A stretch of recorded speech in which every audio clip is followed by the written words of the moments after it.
मैं हूँ गरिमा और आप सुन रहे हैं मेरे साथ जुलूस की भीड़ बुक ऑडियो पर, जिसे लिखा है भवदोष पांडे जी ने।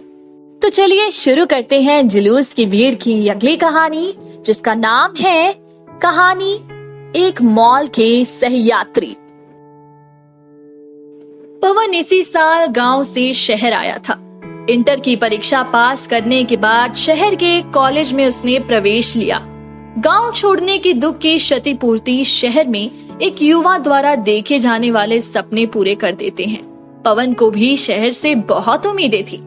बड़ा कॉलेज, उसके बड़े बड़े खूब सारे भवन और पहले दिन का ओरिएंटेशन प्रोग्राम ने उसकी उम्मीदों को पंख लगा दिया।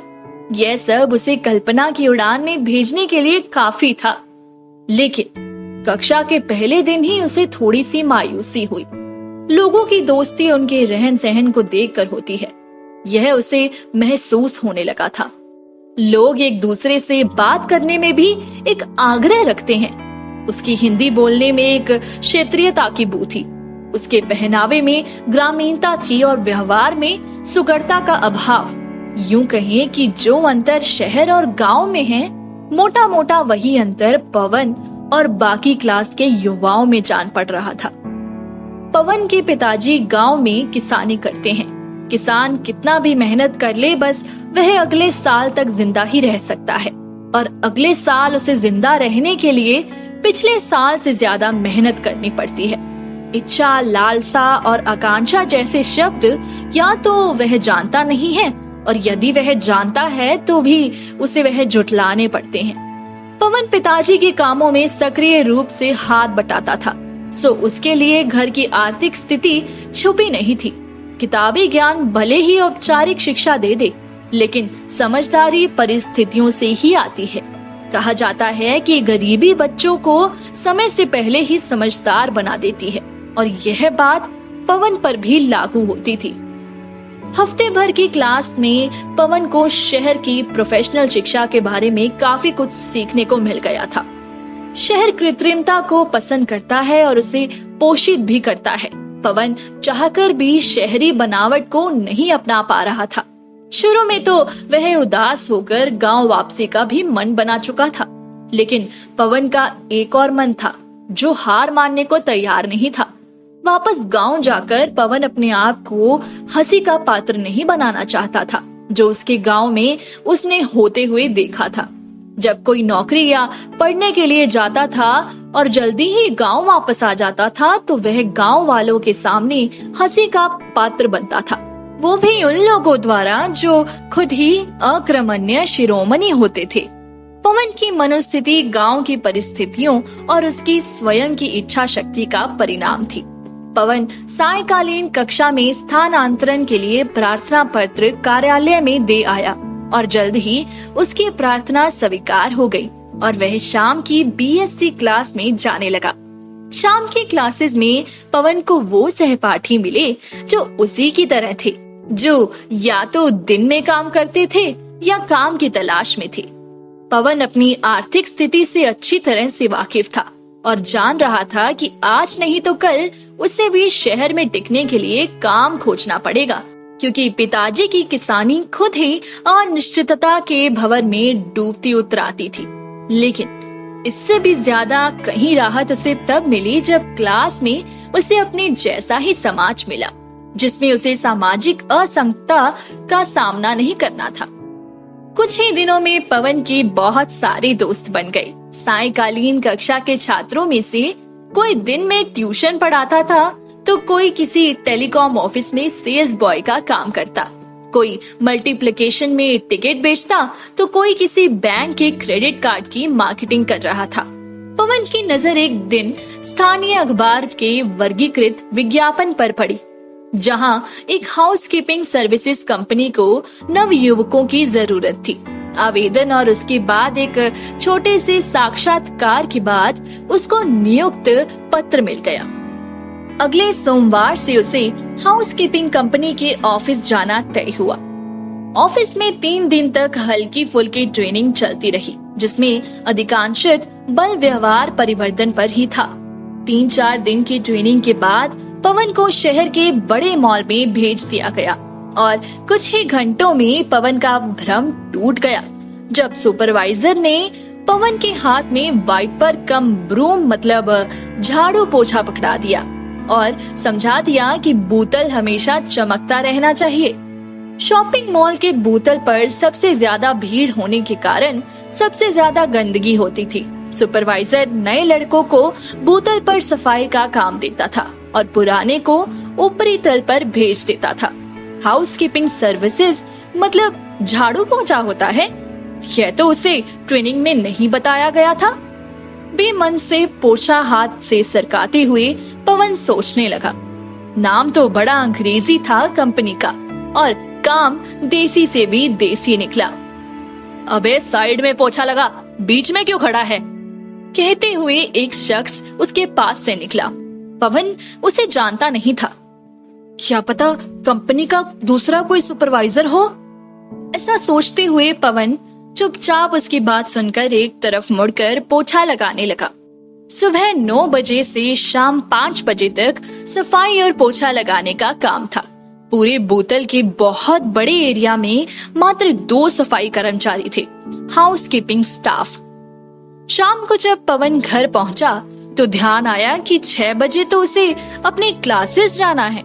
दिन भर काम करते करते उसके पैर अब जवाब दे रहे थे और कमर पहले ही त्याग पत्र दे चुकी थी।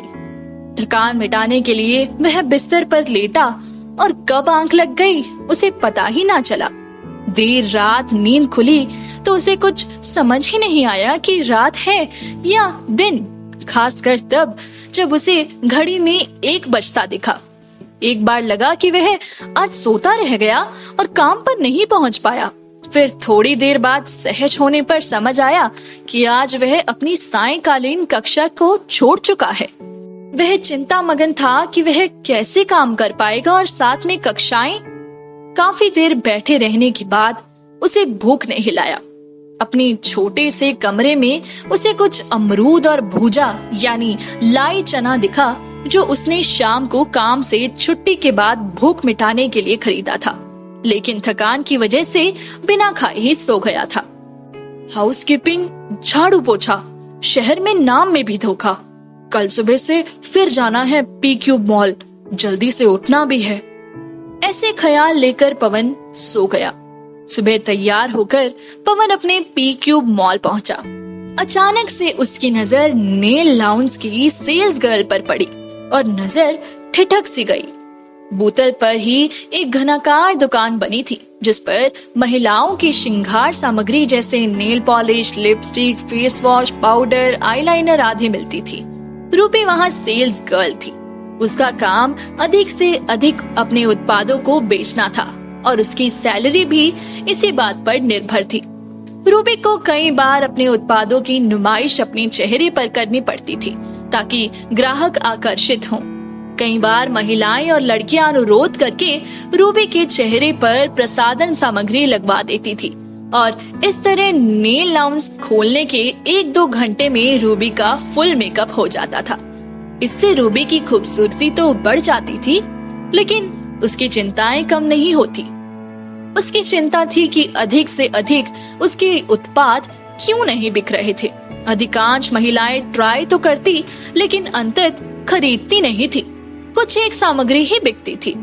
दुकान के मालिक का दबाव था कि अधिक से अधिक उत्पाद और सेवाएं बेचो। रूबी के चेहरे पर सुबह की ताजगी शाम को मलान मुख में परिवर्तित हो जाती थी।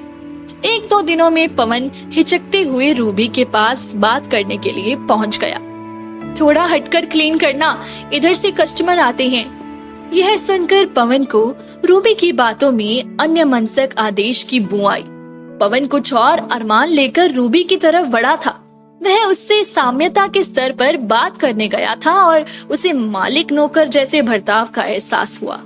पवन को पहली बार हीनता ग्रंथि हुई। उसे लगा कि रूबी शायद इसलिए बात नहीं कर रही क्योंकि वह झाड़ू लगाने वाला लड़का था। घर पहुंचकर भी रूबी के बारे में पवन सोचता रहा।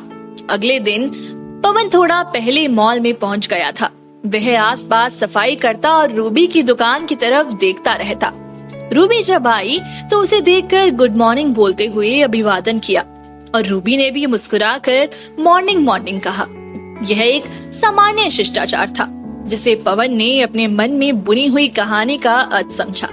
पवन आते जाते रूबी को देखता रहता और उसे लगता कि वह उसके उतना ही पास होता जा रहा है। अनजाने में ही सही पवन को लगता था कि कहीं न कहीं रूबी भी उसका ही महिला किरदार निभा रही है। और बात भी सही थी। रूबी की स्थिति पवन से कुछ ज्यादा अच्छी नहीं थी। 12वीं के बाद लोगों की सलाह पर उसने कंप्यूटर में डिप्लोमा कर लिया था। इस व्यवसायिक शिक्षा का उद्देश्य था घर की आर्थिक स्थिति में मदद। अकेली माँ जिसे पिता की मौत के बाद सरकारी पेंशन मिलती थी, और उसके अलावा रूबी का एक छोटा भाई भी था जो शहर के एक अंग्रेजी मीडियम स्कूल में 9वीं में पढ़ता था। पेंशन ना काफी थी जो रूबी को 12वीं के 1 साल बाद ही नौकरी के लिए मजबूर कर रही थी। सो वह सेल्स गर्ल की नौकरी कर रही थी उस मॉल में। जैसे पवन को धोखा हाउसकीपिंग के नाम पर झाड़ू पोछा लगाने से हुआ था, वैसे ही रूबी के साथ भी धोखा हुआ, जो उसे नौकरी के पहले महीने के अंत में पता चला जब उसे कम सैलरी मिली। उसे स्पष्ट हुआ कि उसकी सैलरी निश्चित ना होकर उसके शॉप में होने वाली वस्तु और सेवाओं की बिक्री पर निर्भर थी। कम बिक्री तो कम सैलरी। तेजी से फैशन में आ रहे त्वरित संदेश सेवा वाले कुछ एप्लीकेशन कुछ खास मोबाइल फोन में ही उपलब्ध थे, जिसे स्मार्टफोन के नाम से जाना जाता था। ऐसा ही स्मार्टफोन पवन ने 1 महीने की कमाई से खरीदा था। शायद वह प्रत्यक्ष झिझक को वह अपने अप्रत्यक्ष आत्मविश्वास से दूर करना चाह रहा था। अगले दिन पवन जब मॉल पहुंचा तो आत्मविश्वास से भरपूर था। वह बार बार अपना नया स्मार्टफोन जेब से निकालता और फिर कुछ देर बाद वापस रख देता। वह रूबी का ध्यान आकर्षण चाह रहा था और रूबी नए नए कस्टमर की आस में मॉल के प्रवेश द्वार पर देखती रहती। रूबी को अपने शॉप की बिक्री बढ़ानी थी, लेकिन पिछले हफ्ते से ही बिक्री में लगातार गिरावट आ रही थी। पवन ने जब देखा कि रूबी की निगाहें मॉल के प्रवेश की तरफ है, तो वह पोछा लगाते उसके सामने से गुजरा। अपना मोबाइल उसकी तरफ करके वह बोला, क्या आपकी दुकान की फोटो ले लूं? रूबी ने यह सुनकर अनमने भाव से गर्दन हिला दिया। यह पवन के लिए हाँ से भी ज्यादा था, क्योंकि इससे पहले एक बार वह रूबी से साक्षात्कार में वह हीनता का शिकार हो चुका था। फोटो खींचने की प्रक्रिया में पवन को समझ में आ गया था कि रूबी उदास है और उसे किसी चीज की चिंता सताई जा रही है। पवन रूबी से इतना ज्यादा सहज ना था कि उससे उसके बारे में बहुत ज्यादा पूछ सके। पवन बेमन से मॉल के एक सिरे से दूसरे सिरे की ओर पोछा लगाते धीरे धीरे बढ़ने लगा। आज पवन को सुपरवाइजर ने काम के बाद मॉल के 3रे तल में ऑफिस में बुलाया था। बात यह थी कि 3 महीने हो चुके थे, सो कायदे से उसका स्थानांतरण ऊपरी तल पर हो जाना चाहिए था, जहां अपेक्षाकृत कम काम होता था। ऊपरी तल पर स्थानांतरण तो बहुत दूर की बात थी। पवन को डांट भी खूब पिलाई गई। आजकल तुम ढंग से काम नहीं करते हो, जब देखो तब इधर उधर दुकानों की तरफ ताका झाकी करते रहते हो। और हाँ, उस नेल लाउंज वाली दुकान की लड़की पर कुछ ज्यादा ही ध्यान रहता है तुम्हारा। कल मॉल के मैनेजर के एक लड़के ने कैमरे के फुटेज देखकर बताया, तुम अपना झाड़ू पोछा संभालो, उस लड़की पर और भी लोग ध्यान देने वाले हैं। दरअसल पवन को डांट की ओवरडोज दे दी गई। वह तो अपना स्थानांतरण ऊपरी तल पर चाह भी नहीं रहा था। सुपरवाइजर ने अपने कुछ रिश्तेदारों को हाउसकीपिंग काम पर रखा था और उन्हें सबसे पहले ही बोतल पर नहीं डालना चाह रहा था। सो वह पवन को प्राथमिक दबाव बना रहा था कि वह नियम अनुसार अपना ऊपरी तल पर स्थानांतरण ना मांगे। भारी मन से पवन मॉल से निकला। आज सुपरवाइजर ने उसे फिर से याद दिला दिया था कि वह एक झाड़ू पोछा करने वाला नौकर मात्र है, हाउसकीपिंग सर्विसेज। आज उसे देर हो चुकी थी। वह अपनी मॉल की यूनिफॉर्म की जगह अपने सामान्य कपड़ों में था। वह ऑटो का इंतजार कर ही रहा था कि उसे रूबी मॉल से निकलती दिखी। पवन उसे देखकर थोड़ी देर रुका और अगले ऑटो का इंतजार करने का नाटक करने लगा। रूबी भी वहीं ऑटो स्टॉप पर खड़ी हो गई। पहली बार वह पवन को हाउस कीपिंग यूनिफॉर्म से अलग कपड़ों में देखी, कुतूहल से वह बोल उठी, तुम तो हाउस कीपिंग से हो ना? हाँ, पहली बार तुम्हें बिना यूनिफॉर्म से देखा तो पहचान ही नहीं पाई। इधर कहाँ रहते हो? कहाँ जा रहे? डीएवी कॉलेज जा रहा हूँ। शाम की बीएससी की कक्षाएं हैं मेरी। आज थोड़ी देर हो गई। पवन थोड़े आत्मविश्वास से रूबी से बोलता है। Great, very good, very good. सही यार, तुम तो कॉलेज जारी रख पा रही हो, मुझे तो मजबूरी में जॉब। रुआंसी होकर रूबी उससे अपनी थोड़ी बहुत स्थिति बताने लगी। रूबी का रुआंसा चेहरा देखकर पवन दुखी हुआ और साथ में उसे थोड़ी सी तसल्ली भी हुई कि सिर्फ वही अकेला मजबूर नहीं है। पवन उस दिन कॉलेज की क्लास में काफी खुश था। वह दिन की थकान और सुपरवाइजर की डांट भूल चुका था। रूबी का उससे बात करना उसे काफी अच्छा लग रहा था। वह खुश था कि कम से कम रूबी तो उसे झाड़ू पोछा वाला नहीं समझेगी। कल मैं उससे उसका मोबाइल नंबर भी मांग लूंगा। और हाँ, मुझे तो उसका नाम भी तो नहीं पता। पवन को अब लग रहा था कि जल्दी ही मजबूर जिंदगी के सफर में उसे एक सही यात्री मिलने वाला है, जो सफर को थोड़ा सा आसान कर देगा। पवन से मुलाकात के बाद रूबी भी थोड़ी सी शर्मिंदा थी कि अनजाने में उसे एक दो बार झिड़क चुकी थी और साथ ही साथ उसे एक संतोष की अनुभूति थी कि वह अकेले मजबूर नहीं है जिसे पढ़ाई छोड़कर काम करना पड़ा। अगले दिन पवन को अपनी कंपनी के हेड ऑफिस में बुलाया गया था। उसका किसी और मॉल में स्थानांतरण होना था। पवन अपने कार्यस्थल पर दोपहर बाद पहुंचा। हाथ में वाइपर लेकर नेल लाउंज की तरफ बढ़ा। उसने देखा कि रूबी का चेहरा उतरा हुआ है। आज सुबह से ही नेल लाउंज के मालिक से डांट पड़ गई थी, क्योंकि शॉप से बिक्री में लगातार गिरावट आ रही थी। मालिक की डांट के बाद रूबी को अपनी सैलरी की चिंता होने लगी थी, जो इस महीने में न्यूनतम मिलने वाली थी। उसकी लाख कोशिशों के बाद भी उसकी शॉप में सेवाओं और उत्पादों की बिक्री नहीं बढ़ पा रही थी। मालिक को लग रहा था कि रूबी काम पर ध्यान नहीं दे रही है। वह पवन से बेमन से मिली, जबकि पवन तो उससे उसका नाम, पता और मोबाइल सब कुछ जानने आया था। यह देखकर पवन का उत्साह 2 मिनट में ही चला गया। वह उल्टे पांव चलकर अपने काम पर चला आया। काम खत्म होने के बाद वह ज्यों ही अपने ऑफिस पहुंचा, सुपरवाइजर तपाक से बोला, काम पर ध्यान दो, इधर उधर आजकल तुम्हारा फोकस बढ़ता जा रहा है। मॉल के मैनेजर का बेटा बता रहा था। सर, मैं काम तो सही करता हूँ, आप मॉल में सफाई देख लीजिए, मेरे फ्लोर साफ ही रहता है हमेशा। आप चाहे तो किसी से भी पूछ लीजिए। डर कर पवन धीमे से सुपरवाइजर से बोला, बस यही तुमने किया है पिछले महीनों में। काम पर फोकस ही नहीं है, गवाही पर ज्यादा जोर है। इससे पूछ लो, उससे पूछ लो। अब जब तक तुम्हें अगली साइड नहीं दे दी जाती है, तब तक तुम छुट्टी पर रहोगे। सुपरवाइजर ने पवन को आदेश देते हुए कहा। 1-2 दिन तक पवन ऑफिस से फोन आने का इंतजार करता रहा, लेकिन उसकी कंपनी से कोई संदेश नहीं आया। सुपरवाइजर को किया गया फोन अनुत्तरित रहा। तीसरे दिन सुबह उसे रूबी को देखने की इच्छा हुई और अधूरे अरमानों को पूरा करने की आकांक्षा तो थी ही। वह मॉल पहुंचा तो उसे रूबी की जगह कोई और लड़की दिखी। पवन को पास के दुकानदारों और अपने साथी सफाई कर्मी से पता चला कि कल ही रूबी को उसके मालिक ने कम सेल्स की रिपोर्ट का हलावा देकर निकाल दिया। रूबी से ना मिल पाने की निराशा से वह मॉल के ऊपरी तल की ऑफिस भी नहीं गया और वापस लौट आया और घर आकर सो गया।